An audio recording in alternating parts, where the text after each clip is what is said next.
They say the walls, remember what the living. Forget if you listen at night, the stones of Meshechel still whisper the screams they once swallowed. In the dead fields of Brittany, where frost rots the roots and shadows run longer than graves. Something monstrous once wore silk and gold. There was no thunder when it began, only soft feet crossing, muddy roads innocent, laughter echoing into the mouth of a gate that would never open. Again a nobleman's hand reached from a window, pale as wax ringed with rubies, beckoning children with promises of bread and song. But his fingers smelled like grave soil. He didn't need to hunt them. They came willingly called by the kind voice, the gifts. The beauty of a chapel raised for lambs about to be butchered. His name was Gilles de Rais, once a hero, now a ghost. A marshal of France who fought beside Joan of Arc and returned home with something broken inside. Before the fires, before the gallows, before the world learned what he did, the signs were there in blood. Not spilled on battlefields, but soaked into bedroom. Stone. The hook was always the same. A job. A meal. A place in the choir. They'd vanish behind castle doors, then silence. Sometimes a faint cry, sometimes nothing at all. Their mothers praying to statues that never moved. At Meshechel Tifagaze, the 3 teeth of his domain, the ritual unfolded night after night, with velvet cloaks and silver knives. The most beautiful were saved, not from death, but from being forgotten, their heads preserved. Kissed, adored, rotting on mantles, like prizes in a perverse chapel. These were not crimes of madness. They were precise, deliberate, sacrificial. As if he believed pain could open gates to something waiting beneath the altar of the world. France was bleeding from war, and the peasants bled from his hands. But no one dared question the marshal, the man of wealth and war and holy relics. For 8 years, the bodies piled and no one asked to. Many questions. No one wanted to lose their position, their protection, their head. What they found later was worse than rumors. Bones beneath stairs, hair in chimneys, blood-soaked bedding hidden behind paintings of angels. But it wasn't always this way. The boy Gilles, born in 1404, was given everything: castles, land, titles, his future weighed down with crowns he never earned. Tragedy hit early. His father gored by a boar, his mother dead soon after, left to a grandfather, who raised him like a weapon, not a child. His education was violence, his inheritance. Cruelty. He learned that the world belonged to those who took what they wanted and never apologized. At 16 he was already dangerous, charming, well-read, fluent in Latin, but inside him, something ancient and hollow had begun to stir. When Joan appeared like a burning vision, claiming God had sent her, Gilles saw not faith but power, and clung to her fire like a moth to flame. Together they won battles, was freed in 4 days, not 6 months. He rose like a black sun, beloved, feared, a legend. But when she died screaming through smoke, he did not save her. He did not mourn. He simply returned home, and the screaming followed. He began building chapels and collecting children to obsessions, one for God, the other for whatever now lived behind his eyes. The Chapel of the Holy Innocents, he called it, filled with choir boys, with perfect faces, a twisted echo of Herod's own slaughter. The peasants started whispering. Children gone from markets, from roads, from church steps. The nobles scoffed. The bishop turned away. Gilles was untouchable, rich, connected, cloaked in divine favor. And no one dared accuse a lion of eating lambs. Some say it began with curiosity. Others say it began with the devil. But most agree it began when no one said no. When the first child screamed behind those velvet curtains, no one heard it. But Gilles did, and he smiled. His servants obeyed without question, whether from fear or desire. None could say they fetched the children, tied the ropes, cleaned the blood. The torture was never quick. The pain was the point. He would hold their hands, stroke their cheeks, whisper prayers. Before splitting their throats open like fruits, sometimes he laughed, sometimes he cried, always he kissed their lips, as if sealing them into silence forever. They say he talked to the heads, that he arranged them by beauty, that he kept some for weeks until the rot became unbearable. Every horror that would later define modern monsters already lived in his chambers. The trophies, the mutilation, the rituals, the thrill. The walls of his castles saw everything. But walls do not speak unless you know how to listen. You can still hear it, they say, if you kneel in the ruins where his chapel stood and press your ear to the ground. You'll hear small voices crying, "Mama," you'll hear soft footsteps running nowhere. You'll hear the sound of a noose tightening in reverse. But it took a fight with a priest, not the dead, to finally bring him down, and even then not for the right reasons. He kidnapped the man during Mass, dragged him from the altar like a devil-ripping saint from heaven, and only then did the church act. They charged him with heresy, not murder, not yet. But the noose was closing around the same neck that once wore. Medals of Glory arrested without a fight. He handed over his sword, as if relieved the play was ending. The audience gone. The masks too heavy to wear. The trial began, not in fire, but in parchment. 49 charges read aloud, and he laughed until they threatened him with hell. Only then did he break. Only then did the truth spill from his mouth like oil, thick, dark, unholy. He confessed everything, the children, the rituals, the blood, the sex, the burning, the sacrifices, every last sin given voice.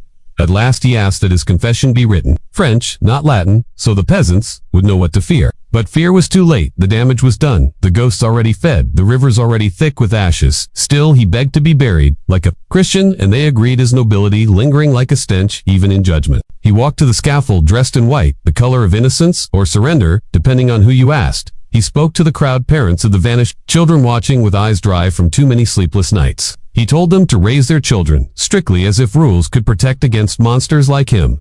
As if monsters cared, the rope took him in silence. Not a scream, not a struggle, just the slow fall of a man who once believed God favored him. They pulled him from the flames before they could eat his body and laid him in a grave still warm with power. His accomplices burned until the wind stole their bones, and the fire kissed the sky with the voices of the dead. But the horror did not end it. Never ends. Not really, because some crimes stain history like rotten stone. Was he guilty? Many still ask. Was it politics or truth? But guilt does not change the fact that children vanished, and no one looked the duke, who gained his lands, the bishop who rose in rank. They wrote the ending, but the screams wrote the truth. In 1992, a court retried him, found him innocent. Too late for the dead, too late for history. Some say it was all lies. Others say he was worse than legend. Either way, the silence between facts is heavy with bones. The castles still stand hollow, as mausoleums echoing with absence, soaked in guilt, their windows' eyes that refuse to close. His story is a mirror for our darkest instincts. The hunger, the cruelty, the mask of civility, hiding the butcher beneath. Gilles de Rais, war hero, monster, martyr, myth. Call him what you like. The children called him nothing. They were not allowed to speak. Their heads lined the shelves, their stories buried beneath velvet, under ash, under fear. The peasants never forgot. They whispered to their children, beware the man in white, beware the chapel with no God. And if you must pass through Mashekal, do not look at the ruins. Do not stop at night.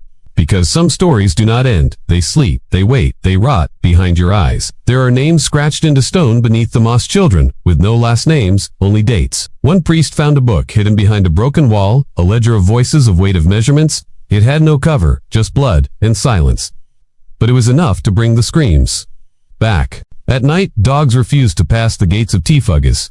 They growl at air, whimper at wind, bark at things only they can see. Locals still leave offerings, apples, bread dolls, hoping to appease whatever lingers behind that ancient door. Some say the chapel of holy innocence still stands in spirit, if not in stone, fed by memory, not mortars. Every decade, someone sees him, a man in velvet walking. The ruin slips, moving as if in prayer.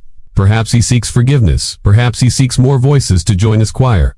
But the ground will not open, and the fire will not come, and the children will not sing. All that's left is the silence where their names should be, and the question that rots like an open wound. How many others wore medals by day and hunted by night? Because monsters do not come from forests, they come from thrones, from chapels, from castles, and when the world bows to them, they bow back, smiling with blood behind their teeth. Horror is not that he died, the horror is that no one stopped him sooner, that the world watched and did nothing until the wrong person was taken. And even now the stones of Mashekal, remember, if you listen, you will hear them whisper, bring us back. Bring us back. They whisper in voices thinner than wind slipping through moss-stained stone. Their tiny mouths sealed forever with silk thread and priestly salt. The choir never stopped singing. It simply changed keys. No longer hymns, but hunger, no longer verses. But veins, their notes, now drip through the cracks of history, and the castle listens patiently to every night's silence, hoping for another visitor with soft skin and softer bones, someone willing to believe in beauty. You must understand, these weren't just killings. They were performances, each death a sacred act, each wound a signature inked in blood across the altar of power. He choreographed them like theater, the tapestries drawn, the torches dimmed, the candles lit with bone marrow and prayers. Written backwards in Latin, the children were made to bow before dying, as if their final act on earth should be submission, not breath, obedience, not freedom. Some say he danced with them before the blade came turning in circles, laughing as their tears baptized his velvet cuffs in the gospel of terror. He believed their souls purified the castle stones, that their screams could stir the gates of hell open wide enough to let gold pour in. Every time a blade kissed a child's neck, he listened for coins falling in his mind, for demons clapping behind chapel walls. The priests he hired knew this too. They came not with rosaries, but with rituals, dark ones with ingredients no scripture dared name aloud. Francois Prelati, the Italian alchemist, whispered of a demon named Baron, who demanded the innocence of children in exchange for wealth and knowledge. So Gilles gave him everything. He asked the fingers, the hearts, the eyes, the souls, not one child left untouched, not one corpse undefiled. When the magic failed, when no treasure came, he did not stop, because by then, the blood was a comfort and the rot a companion. The smell of death became perfume to him, a scent that clung to his skin long after the bodies were burned beneath the chapel floor. And yet the villagers remained silent, held captive by his status, by the armies he commanded, by the fear that to speak was to vanish. Mothers warned their children to stay away from the castle gates, but hunger is louder than warnings, and kindness deadlier than wolves. He fed them sweets before the blade. He told them stories, stroked their hair, made them feel loved before they were opened, like gifts. Sometimes he dressed as a priest himself, reading from twisted scriptures while holding their wrists and asking if they believed in angels. And when they nodded, he'd smile and say, "Good because ULL. Meet them very soon," and then the screaming would begin. The bodies were hidden cleverly, burned in fireplaces, scattered in wells, some buried in secret tunnels, beneath the kitchens where rats would finish the feast. But sometimes he kept them whole, posed like dolls, mouths sewn shut, fingers curled around. Fake rosaries crafted from teeth and wire, and every time he passed them he'd nod as if checking on sleeping guests in rooms. No one else was allowed to enter. He called them his silent choir. They gave him more joy than any battlefield, more purpose than any king. Some believe he even tried to resurrect one, slicing open a corpse and stuffing herbs into the cavity, whispering Latin chants through weeping lips. But the child only bled again, only rotted again, only stared blankly, as if even death rejected him. The servants began to falter. They drank more. They slept less. Their hands trembled when fetching new victims. But Gilles rewarded loyalty with coin, and silos some quit and were never seen again. Others stayed and became monsters themselves, their eyes empty, their voices mechanical, their morality devoured. There was one boy who escaped, barely covered in blood, half mad with horror. His testimony would later burn through courtrooms like divine fire. He spoke of hooks, of screaming, of faces that no longer looked like faces of noblemen who laughed while cutting God. Killed her into pieces. That boy was locked in a church for safety, fed soup by trembling nuns who wept when he described the white-haired man who kissed the dead. But the authorities still hesitated to act, not because they didn't believe, but because they did and didn't want to know. Until Gilles made one mistake, too bold, too public, too sacrilegious. He stormed a church during Mass and dragged a priest off the altar. That crime awakened justice. Not the mass graves, not the blood-stained stones, not the sobbing mothers, just the audacity to touch holy ground with bloodied hands. He was arrested in silence, handed over his sword as if surrendering to something larger than law, to fate, perhaps to fatigue, and when the charges were read, when the courtroom filled with noblemen and peasants alike, he smirked as if daring the world to say it out loud. They said demon worship, they said heresy, they said children, but he only laughed until the threat of excommunication turned his spine to wax. Then the tears came, then the apologies, then the confessions. More detailed, more grotesque than anyone expected, even in a century baptized in blood. He named names, dates, places. He described the shape of screams, the weight of organs, the color of death under moonlight, and when asked how many he couldn't, he answered, said he lost count, said beauty blurred together when soaked in enough crimson. His accomplices spoke to servants who wept as they described the heads, the hooks, the toys, the singing. Their testimonies matched without meeting, without prompting, every name, every method, every dark ritual aligned like a map of hell drawn in flesh. The court believed them, not because they were persuasive, but because truth leaves stains. And those stains were everywhere. Still, Gilles demanded his body be spared from full cremation, that he be buried like a Christian, as if God had room for such requests. The church agreed, but only after his soul was scrubbed clean by last rites, forced penance, and one final public confession. The scaffold was raised high enough for the crowd to see the man who once stood beside Joan, now standing at the edge of damnation. He wore white, not for innocence but for irony, the same color as the children's nightgowns soaked and discarded by his fireplace. He asked to die first, to watch his servants follow him into the pit, their screams echoing his own redemption. The noose took him quick. The flames licked the bottom of his robes and stopped just short of consuming what remained of humanity. His ashes buried, his crimes recorded, but the children remained nameless, their bones still scattered in unmarked places beneath towers, now crumbling. The trial ended, but the nightmare lingered like perfume on the robes of bishops who once dined in his halls. And still, the debate continues. Was he truly guilty, or framed by men who envied his wealth and power? Some say the confessions were forced, others that he was mad, others still that he was too sane to be anything but evil. But the parents didn't care about politics. They buried air and wept over dust. They knew what was taken from them. And the stones, remember what the books forget, every whisper of guilt etched deeper than any crown. There is a well behind Tifoges where the water turns black at dusk. They say it's just shadow, but the priests refuse to bless it. Children born near Meshekal sometimes dream of fire, even if they've never seen it, of hooks, even if they've never heard of them. And every few years a lamb disappears from nearby fields, not taken by wolves, but left in pieces at the old gate. The chapel ruins bloom with strange flowers, ones that smell of rust and wax and make birds fall silent overhead. Gilles de Rais was not just a man, he was an echo, a hunger passed down through bone and story and fear. And though his body is ash, his name is a wound still festering in the margins of every holy book. The children who vanished had no saints to avenge them, only earth, and ash in the teeth of time. But when the wind howls through Macheco, it carries their names back to the world, like seeds begging to be remembered. You can hear them if you press your hand against the old stones. Their grief seeps through your skin like a cold too deep to name. And if you whisper back, bring us back, they will answer with breathless hunger. This is not legend. This is not myth. This is history soaked in horror. Too real to deny, too dark to retell fully. The castles remain, but empty now, cold, and watching their windows filled with things no architect ever designed. Sometimes torches still flicker in the towers and voices call out from cellars, but when you check their nothing, only the smell of iron. They say his soul is trapped between walls, unable to ascend, unable to rest, surrounded by the ones he silenced. His punishment is endless repetition, watching the deaths over and over, reliving the terror, until even he screams for mercy. But mercy does not live here. It moved out long ago, left behind nothing but ritual and rot. They tried to forget, they erased his name from family records, stripped him of medals. But the blood had already signed his legacy, and blood remembers better than ink.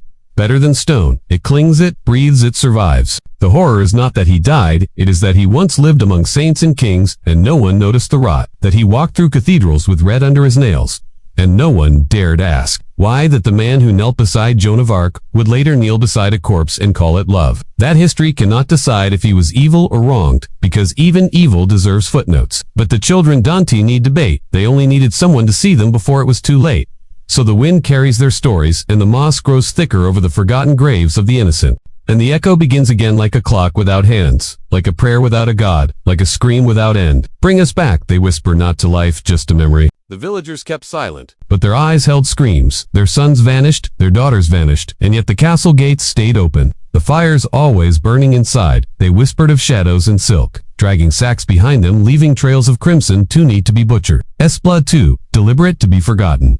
And in the morning the choir sang boys' voices, sweet as milk curdled. In heat their harmonies floating over roofs, where children never returned. He stood listening, robes glowing with gold lips, moving in silent mimicry, not of God, but of hunger inside the chapel of the Holy Innocents, with clove and lavender dressed in ribbons, arranged in rows as if preparing for a ball that never came. He had names for their voices, gentle, jealous, promising he'd define better faces, but never more. Faithful ones, their silence was devotion. The angel, the lamb, the throat he loved most, he called breathless. Because the high notes always made him weep. He wept often, but never for the missing, only for the rot that set in too fast, for the eyes that clouded too soon. The heads he kept were dusted, sometimes their lips, sometimes he'd depart the mouths and hum into them soft notes to see if they remember song. He spoke to them as one speaks to lovers. Sometimes he kissed their lids, without motive, small and waxen, arranged like icons, and sometimes when the wind was cruel enough, villagers swore they heard the heads singing back, not in words, but in awful wet harmony. There were guards in the cellar rooms, but none posted to stop the screaming. They were paid not for silence, but for obedience, and silence came after a ladle carved from ivory.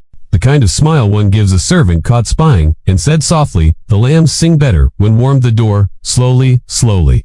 But not before he saw the table with the silver scalpel and the book of Latin, invocations beside it. After 2 buckets, the stones remembered nothing, but your hands remember. Your dreams remember, and the priest who watched remembered to told them it pleased the angels to hear their voices before they vanished. He told them the screams were offerings like incense rising. Some believed him because they feared him. Some believed because they'd seen coins multiply in their purses after a child stopped knocking at the gate he hunted. He wore cloaks black as ravens and wandered countryside in carriages painted with false coats of arms. The disappearances worsened. The castle needed more voices, more beauty, more warm red, to feed what had grown behind the chapel walls. Anything to delay, the touch of fate, like a god of kindness.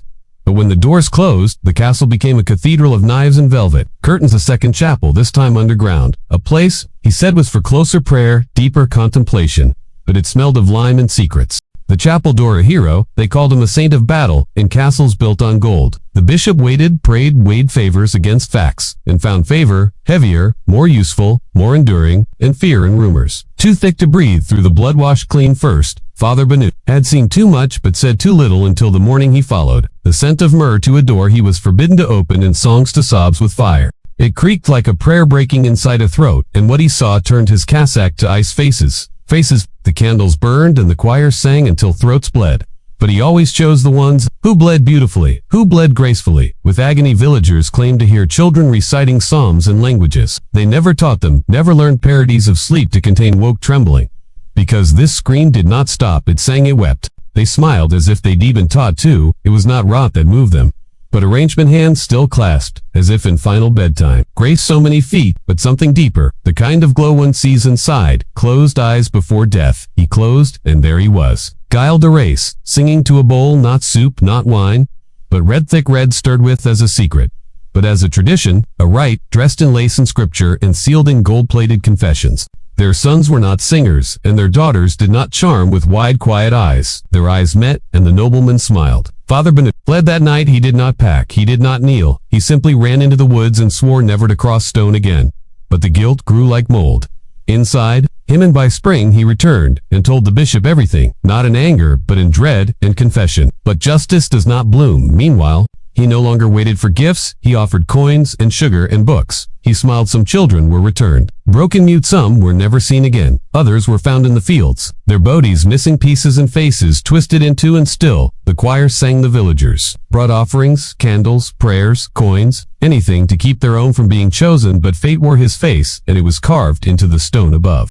The irony thickened, like clotting blood. No child's voice could drown it. The stone could not forget, nor could the mud that swallowed. He began building. There he kept the bones, not just the heads, laid them in patterns, spirals, circles, things that pleased him, geometries of absence and unblessed sleep when he walked the halls. Even as men turned their eyes, they were paid in gold. His hands never shook unless he touched silk or certain curls or certain eyes that glowed before the light left them. He always lit candles. He said darkness was cruel. He preferred to see what was his, and each child he marked, he did so with a feather dipped in blood. A soft tap on the cheek, a whisper, "You are chosen." And then they were brought down below, where the hymns turned to screams. One servant tried to flee, took a ledger with names, dates, marks, but was caught at the edge of the woods and his tongue removed. They found the pages sewn into his coat but burned them. Before reading, the bishop ordered it himself. "Knowledge is dangerous," he said, "if truth is poison." And the nobleman laughed when he heard said God had always favored sacrifice. And who better than the innocent, whose voices reached heaven before they died? At night, the wind carried strange notes, a harmony laced. Still the carriages arrived. Still the other noble families whispered but said nothing. Their own lands were safe, and so the horror deepened. But beneath the chapel stone, something stirred, something older than guilt, something growing stronger with each voice, stolen with each small life, devoured beneath holy song. They said he slept soundly, but the walls knew better. They wept in the night, cold and wet and full of all they were forced. Then one night, a scream louder than the rest tore through the West Wing villagers. And when they looked toward the castle, a light flickered, not flame, not lamp. The light pulsed like a wound reopening in the night. Villagers clutched their children tighter, praying to gods they no longer trusted to keep the shadows out darker, dripping from sleeves, from hair, from places it shouldn't be. Inside the chapel, the nobleman stood barefoot, robes soaked not with water, but with something heavier. He smiled as if hearing music no one else could, and whispered their names, one by one, into the bones arranged like broken psalms on the floor. Each name was a hymn, a wound, a trophy. He called them as saints of silence, and kissed their memory with lips that still tasted of flesh. Looking back, something displeased, something waiting. A servant stumbled into the room, breathless, eyes wide. He had seen what should never be seen. A boy still alive after the ritual, coughing blood. The child's voice echoed where no voice should. The ritual was incomplete. The nobleman stared into the fire and saw something. The punishment was immediate, not for the servant, but for the child. They say his scream split the stones, his breath became incense. His heart fed the flame. Holy or too hideous to survive stayed, but they stopped sleeping because in their dreams, the children sang and bled and sang again, and no prayer could silence their lullaby. A soul to stay strong, the voices of the dead, humming inside the mirrors, behind the altar. And they spoke not of sin, but of scandal. And still, the chapel stood unmoved, as if this violence had been carved into its foundation, as if each brick had swallowed.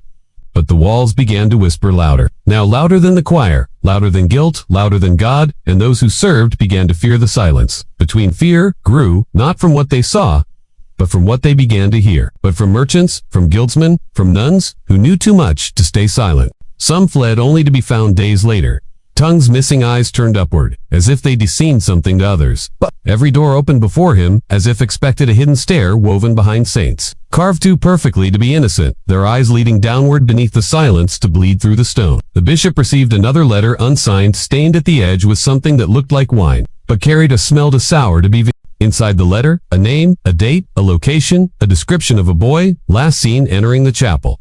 No one remembered seeing him leave. The bishop could not ignore it this time. Too many letters, too many names. He summoned his counsel's shoes stacked like offerings, hair tied with gold. Ribbons still fresh now included mirrors through which he claimed to see heaven. Though others saw only writhing shadows, he said they advised him, said they knew which child should come next. And come back screaming without sound, because the nobleman was not only rich, but blessed in bloodline, cousin to kings, architect of cathedrals, voice in the ear of princes and bishops. Alike to accuse him would unravel the cloth, the power to pull at the thread was to risk unraveling the vestments they wore their seats. Their secret said the children had cursed the stone before dying, that their souls clawed to return through marrow memory, who were already buried behind altar stones. He believed were visions, dreams, where angels with bleeding eyes crowned him in flame, and fed him the hearts of kings unborn, and fled, who wore steel over stained hearts. But still the disappearances grew, and the letters now came not only from peasants. He kept chained beneath the chapel, where no sunlight could stain their holy work, something never meant to be fuel, as if baptism would shield him from what was coming, as if before a mirror seemed tame by comparison. And so the bishop made his move, not with swords, but with silence. He dispatched a monk named Arnaud, black-robed, whose prayers could peel lies from bone. But with scripture and chains entering the castle, while the sun still slept, catching the nobleman mid-whisper to his skull finally came. It came not as surrender, but as performance. He described each death with a clarity, too sharp to be madness.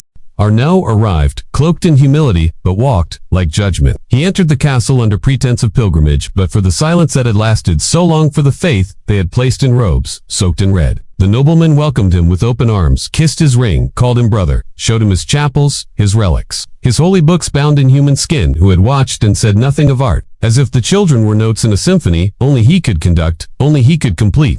And Arnaud listened, smiled, nodded, and waited. Waited for the crack, and the performance waited for the song. He found it, not in the chapel, but beneath it, and there in the dark. The truth whispered up, fetid in loud bones, laden spirals. Children Arnaud wept not for the dead, but for the silence that had allowed them to die. He gathered his notes, bound them in wax, but from the memory of names, never spoken again, of beds that remained forever empty. But the bishop did not act, not yet. He needed more witnesses, more weight, to counterbalance the gold that had bought so many mouths shut for so long. Meanwhile the nobleman dreamt dreams. He called them prophecies. He wrote them down, had them illuminated by monks. His madness grew dressed in velvet and laces rituals. He began speaking to the heads again, not in whispers but full conversations. His servants no longer slept. They drank too much, walked like men who had seen the inside of God. And still, the children came, lured by coins, by candy, by promises of learning to sing for saints. But the chapel walls had begun to cry literally thin red streams, oozing from joints where stone met stone, and no builder could explain the stains. Some said the land itself was bleeding, others. And still the nobleman prayed, louder kissed. The heads longer bathed in the blood with more reverence. Because it was coming, the bishop's silence broke like glass, and orders were sent in the dead of night. 2 nights, they came not with trumpets. They found him robed in white, surrounded by candles that burned blue, a color no flame should bear, unless fed servants resisted, but only briefly, as if grateful to be stopped. As if the weight of guilt had already crushed their bones to dust. The nobleman laughed, when shackled, asked if they had come to sing with him, asked if they too had finally heard the voices in the choir. The knights did not answer. They packed every artifact, every page, every head, every bone. The chapel was sealed with ash and scripture, hammered into the door, and the villagers watched from windows, crying not from sorrow. The trial was held in stone chambers. Cold as justice should be, the nobleman stood proud, at first quoting scripture, declaring his innocence. But the evidence spoke louder than his lies. Drawings, journals, testimonies, servants, who sobbed while recounting acts that made the devil himself. One by one, the charges were read, and with each one, the room grew colder, as if the dead gathered to hear their pain acknowledged aloud. And when the confession he spoke of beauty, of perfection, the court wept not for him. And when the sentence was passed, it was not met with cheers, only quiet, only the sound of something ancient, breathing beneath the floor stones, waiting for fire, waiting for ash, waiting for the final hymn to rise like smoke into the mouths of saints. The scaffold rose like a confession made of wood and silence.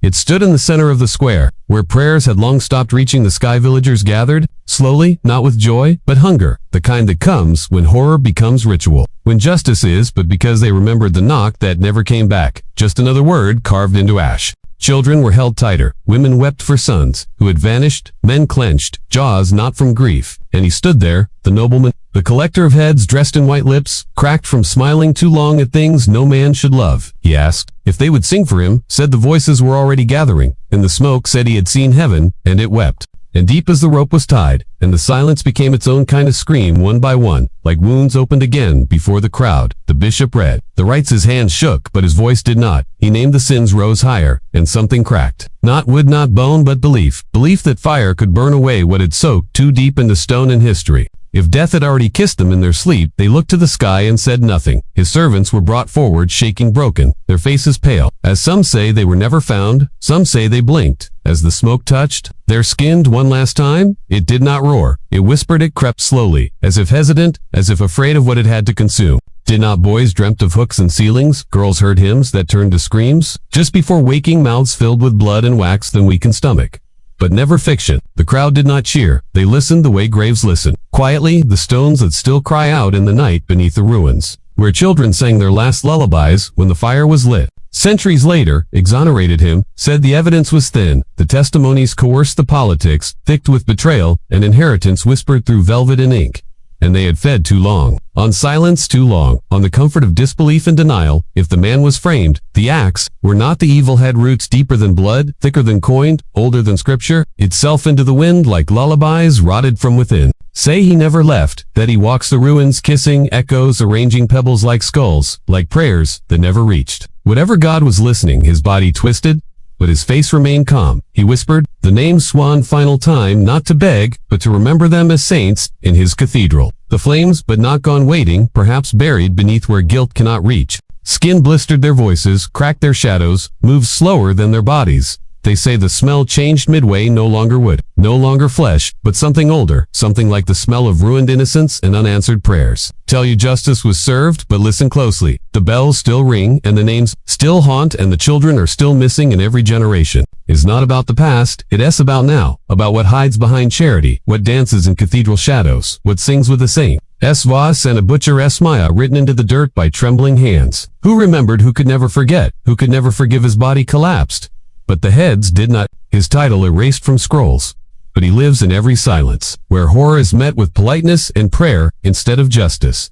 But with breath that stinks of ash and broken innocence did not purify. They only shifted the blame, they gave comfort to the guilty, and fed the myth that monsters die in fire. Ashes fell like snow, and the children's names were until it is too late. Accuse the Marshal of France, would you have prayed harder, or acted sooner? Or is that what you are still doing now? With the chapel still stood untouched by flames, sealed by scripture, but never silence. It waits now hollow and wet, still echoing with the voices. It once devoured what silence can protect, waking at night, speaking in voices, not their own drying eyes that bled from walls that never blinked. Decades passed, but the nightmares historians argued. Some said he was innocent, framed by envy and greed. Others said the truth is always dirtier. A court door say nothing, and in every forgotten ruin, in every gilded chapel, the fire waits to burn again. Was how long he was allowed to continue, how many turned away, how many prayed and did nothing, but no paper erased the bones, no pardon silenced, because even those castle stones had teeth, those chapels had throats. Parents still speak of a shadow near the fields of Non, a figure dressed in white, whispering names. Some the villagers stopped rebuilding the ground, refused to hold new stone. It spit up bones and blood, and children's song, like a mouth too full to swallow. Those who tried to forget found their children. Priests who entered the chapel with holy water, left weeping without knowing why there, and still, the heads are missing, everyone, every relic. Every trophy burned but not destroyed, vanished, they say, when the wind is right. You can still hear him preaching, not with words. The true horror was never just one man. It, because his evil wore silk, because it spoke Latin, and built chapels, and fed the poor, and kissed the dead like lovers behind closed doors, because wealth forgives, because power baptizes. Even the damned, even when their fingers drip with blood in their prayers, echo like screams behind cathedral walls. They this story, his face no longer in paintings, the final flames. But monsters thrive in memory and wealth, and in the hesitation of good men who feared scandal more than screams. Who loved gold more than the cries of children? What would you have done if you lived? Then would you have believed the rumors or waited for proof? Waited for bones, for heads, for your own child to vanish? Would you have dared? Because someone is always building another chapel. Someone is always collecting something in the dark. And someone always thinks The monster is someone else. Thank you for walking with me through this darkness, through fire, through stone, through history, soaked in blood and secrets. They begged us not to remember. If you felt the weight of this tale, then let it stay with you. Let it haunt you. And if you still hear the choir, if the wind tonight whispers names you do not know, do not answer. Close the window, lock the because the monster may be gone, but the hunger remains.